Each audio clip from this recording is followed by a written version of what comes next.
Oh, what a start to 2014 with fireworks shows in China and Australia and thousands of people coming together in Japan to literally ring in the new year.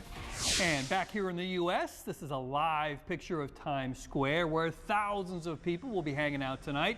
We are less than 7 hours from 2014 and the excitement is definitely being felt from New York to here in the Piedmont. Good evening, and as you're thinking about your plans for tonight, the weather could determine whether you want to bring in the new year outdoors or in. Right, and of course it is December, so we know it's going to be cold out there, but how cold are we talking, Van? Not too bad. I mean, you'll want a jacket, but overall this is about as good as it gets this time of year for us. No rain, no snow, no fog, nothing really to worry about tonight. Skies are mostly clear outside right now. Let's go back and take a look at what the temperatures are like across our viewing area right now.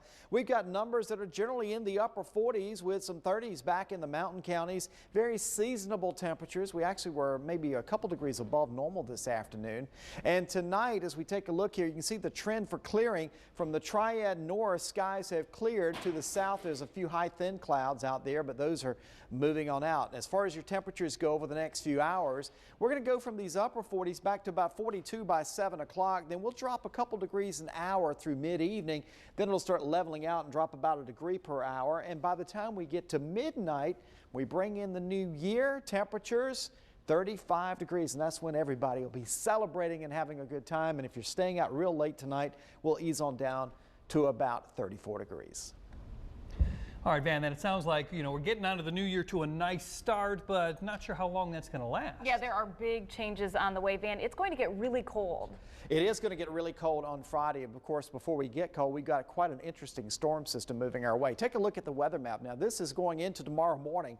Good weather tomorrow, very quiet and actually very mild tomorrow. We'll be mild not only tomorrow, but on Thursday as well. But look at the cold front that's coming, and this gets really interesting. You see a bunch of areas of low pressure on here. Very complex weather pattern coming up for us. And the one thing we're watching that looks really interesting is how, as complicated as this is, the majority of the moisture is probably going to miss us. A lot of it's going to be developing near the coast. Some of it's going into the mountains. And watch us how all that plays out. Everything kind of goes around us, but the cold air is not going to miss us. The cold air is going to be pouring into our area, and that'll be coming in as we go into late Thursday night into Friday. And again, right now we're looking at quiet weather, but that moisture will be coming our way later Thursday, but most of it at the coast and in the mountains. And I'll have more specifics on that coming up in just a few minutes. All right, thank you, Van. New at 5 o'clock, we are following a developing story out of Greensboro. That is where police say they discovered the bodies of 2 adults on Overland Heights, which is just off Merritt Drive. Fox 8's Kim Wynn joins us live from there right now. Kim, what have you learned so far? Well, Katie, like you said, this story is still developing and bits of information are coming in little by little. What we do know is that police found 2 bodies inside of a home here on Overland Heights just before 2:30. Now, one of those bodies has been identified as a male. The other victim's gender is still unknown right now. Police don't know what the relationship was between the 2 victims or with the house. Officers were called just before 2:30 this afternoon to check on a welfare check at the home. That's when they found the bodies and say at this point they don't know how long they've been there. Right now police are looking for IDs or some type of way to identify the victims. They're also working on getting a search warrant to go inside and look for more clues. As soon as they come up with that, then they'll notify next of kin. And of course we'll bring you more details here on Fox 8 News. For now, we're in Greensboro. Kim Wynn, Fox 8 News.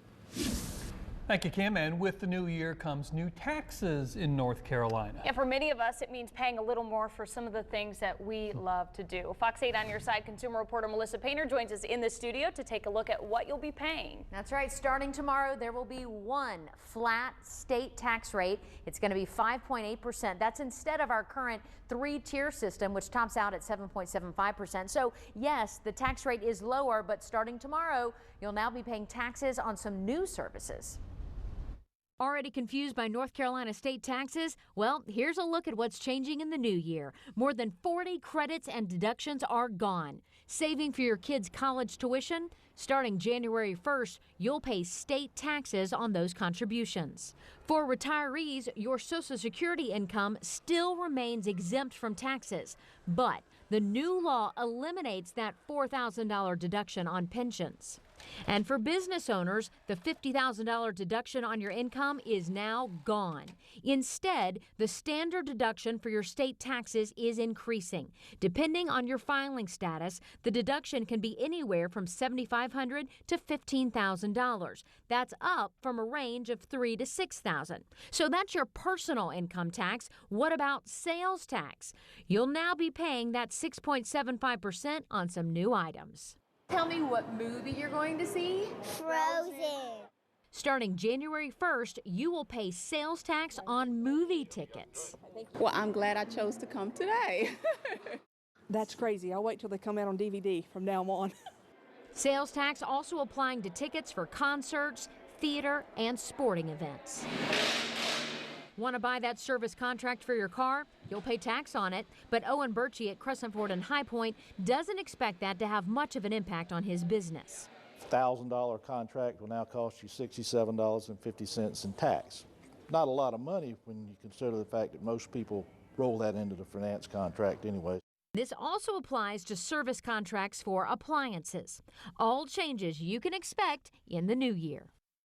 And you will also have to pay sales tax on those computer repair contracts and full sales tax when you buy a manufactured home now. It used to be capped at $300. Thank you, Melissa. More than 2 million people have signed up for health insurance under the Affordable Care Act. This is all according to the Department of Health and Human Services, but that is significantly lower than the administration's prediction of 3 million signups by the end of the month. Now, coverage under the Obamacare is scheduled to begin tomorrow, but those who signed up by Christmas Eve. After the shaky rollout of healthcare.gov, many are wondering just how smoothly this is going to go. There is also a great deal of confusion over the multiple deadlines to sign up for insurance and what's expected. To actually enroll in health insurance, you have to pay that first month's premium. And the most recent feedback we've gotten from the insurers is that about 5 to 15% of people who've selected. Now, the next big deadline for the Affordable Care Act is March 31st. That is when everyone must have health insurance or face a fine. The folks trying to get a new performing arts center in downtown Greensboro have hit another big target. Today, the Community Foundation of Greater Greensboro announced that private donations for the center have reached $35.4 million. In September, Tanger Outlet's president, Stephen Tanger, pledged $7.5 million to the center contingent on private donors raising at least $35 million more. They expect to break ground on the center next fall and have it open in 2016. We are still waiting to hear what started a fire that destroyed a home in McLeansville. Firefighters say someone reported the flames right around 2 o'clock this morning. Now, no one was home at the time, and it is still unclear who owns that house. And we're also waiting to hear if charges will be filed after a woman was hit and killed along East Cone Boulevard last night. Greensboro police say Joshua Austin's Jeep hit Stephanie Raffensberger at about 8:30 last night. She was taken to Moses Cone Hospital, where she later died. Greensboro police say it appears the woman walked out in front of the Jeep and the driver just couldn't stop in time. Well, it may be the end of the year, but the journey hasn't ended for children hoping to find their forever families. I'll look back at those who have found needed homes and what you can do if you think you might want to adopt in the new year.